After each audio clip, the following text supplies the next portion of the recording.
ഈശോ മിശിഹായ്ക്ക് സ്തുതിയായിരിക്കട്ടെ. പ്രിയമുള്ളവരെ, വചനം പഠിക്കാനായിട്ട് എല്ലാവരെയും സ്വാഗതം ചെയ്യുന്നു. നമുക്ക് ആദ്യം ഇന്നത്തെ വചനം നോക്കാം.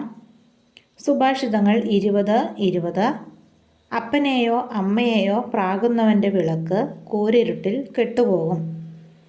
നമുക്കിത് 3 പ്രാവശ്യം ഏറ്റുപറഞ്ഞ് പഠിക്കാം. സുഭാഷിതങ്ങൾ 20:20. അപ്പനെയോ അമ്മയെയോ പ്രാകുന്നവൻ്റെ വിളക്ക് കൂരിരുട്ടിൽ കെട്ടുപോകും. സുഭാഷിതങ്ങൾ 20:20. അപ്പനെയോ അമ്മയെയോ പ്രാകുന്നവൻ്റെ വിളക്ക് കൂരിരുട്ടിൽ കെട്ടുപോകും.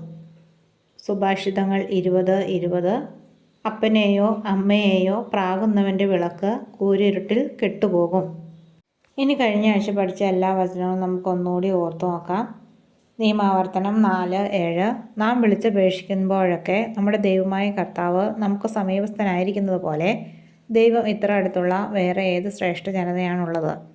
സങ്കീർത്തനം 90:14. പ്രഭാതത്തിൽ അങ്ങയുടെ കാരുണ്യം കൊണ്ട് ഞങ്ങളെ സംതൃപ്തരാക്കണമേ. ഞങ്ങളുടെ ആയുഷ്കാലം മുഴുവൻ ഞങ്ങൾ സന്തോഷിച്ച് ഉല്ലസിക്കട്ടെ. മത്തായി 6:33. നിങ്ങൾ ആദ്യം അവിടുത്തെ രാജ്യവും അവിടുത്തെ നീതിയും അന്വേഷിക്കുക, അതോടൊപ്പം മറ്റുള്ളവയെല്ലാം നിങ്ങൾക്ക് ലഭിക്കും. പ്രാർത്ഥനയിൽ മടുപ്പ് തോന്നരുത്, ദാനധർമ്മത്തിൽ വൈമുഖ്യം കാണിക്കരുത്. പ്രഭാഷകൻ 7:10. അപ്പസ്തോല പ്രവർത്തനങ്ങൾ 16:31. കർത്താവായ യേശുവിൽ വിശ്വസിക്കുക, നീയും നിന്റെ കുടുംബവും രക്ഷ പ്രാപിക്കും.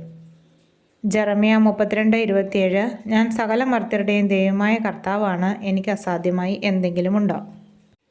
എല്ലാവരും ഇന്ന് പഠിച്ച വചനം ബുക്കിലേക്ക് എഴുതുകയും അത് പഠിക്കാൻ ശ്രമിക്കുകയും ചെയ്യുക. നാളെ മറ്റൊരു വചനവുമായിട്ട് കാണാം. ദൈവം എല്ലാവരെയും അനുഗ്രഹിക്കട്ടെ.